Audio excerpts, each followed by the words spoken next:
Your husband claims that you were an alcoholic. Is that true? No. I enjoy the occasional drink. That's all. But to please Jeff, I stopped drinking altogether. I see. Could you talk me through the events of the night of January the 31st?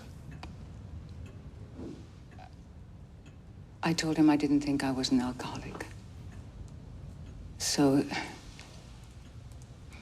he made me drink a glass of wine, even though I didn't want it. And then another, and another. In the end, I said I was wrong, that I did have a problem. It was the only way I could get him to stop. On the night of the alleged attack, your husband says that you were about to have a drink and that he tried to stop you. Is that correct? No. Were there any other preferences your husband had, apart from you staying in and not drinking? Oh, yes. I used to get confused. There were so many rules. He'd like the house to be clean, so he used to make little crosses in different places just to make sure that I didn't miss anywhere. He'd give me a small amount of money each week, and I had to get all the shopping with that. He took all my bank cards off me, you see. Oh, yes, I was scared all the time. Constantly treading on eggshells, trying to keep him in a good mood. Why? What would happen when he was in a bad mood? When he got angry? He'd shout, or sulk, maybe lock me in the house, or stop me from doing something I liked, even try to make me do something I didn't like. He even killed my favorite chicken, and he watched me eat her before telling me what it was. And even when he wasn't angry, he'd undermine everything I did just to make me feel worthless. Did you ever feel physically threatened by your husband? Oh, yes.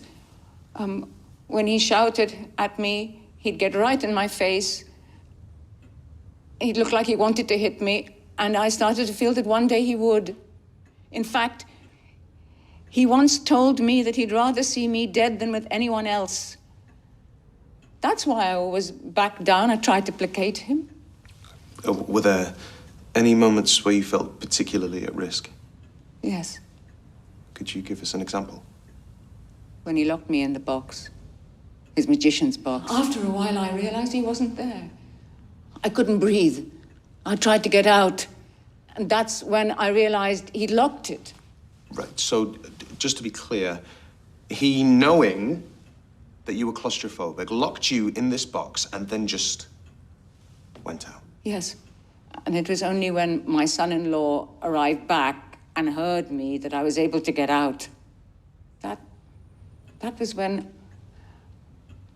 I really started to be scared of Jeff. Thank you. Now, I would like to show the court some video footage taken on the night before this incident of Mr. Metcalfe's mobile phone. And I would like the court to recall, whilst watching it, Mr. Metcalfe's claim that he was not an abusive husband. You don't want to be? Look at the camera. Smile! I'm a professional, Yasmeen. I kept going. Emma wouldn't have got me into that mess.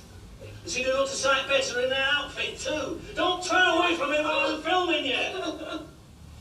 And she wouldn't have worn it with a fleece either. Dear, old dear, what a state. Was you like this on the internet? For everyone to laugh at?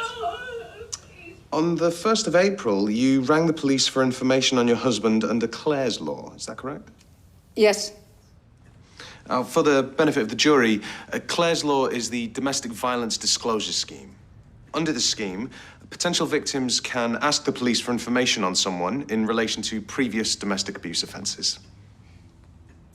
And did the police have any information on Mr. Metcalfe? Yes. An ex-girlfriend had made complaints against him some years back, but the charges had been dropped due to insufficient evidence. Still, they must have thought it relevant, otherwise they wouldn't have told me. Mrs. Metcalfe, whilst you were living with Mr. Metcalfe, did you feel like you might be the victim of domestic abuse? Well, at first, no. But later, yes, I began to feel that, which is why I contacted the police. And did you still feel that way on the night of the alleged attack? No. I didn't feel I might have been. I suddenly realized that I was.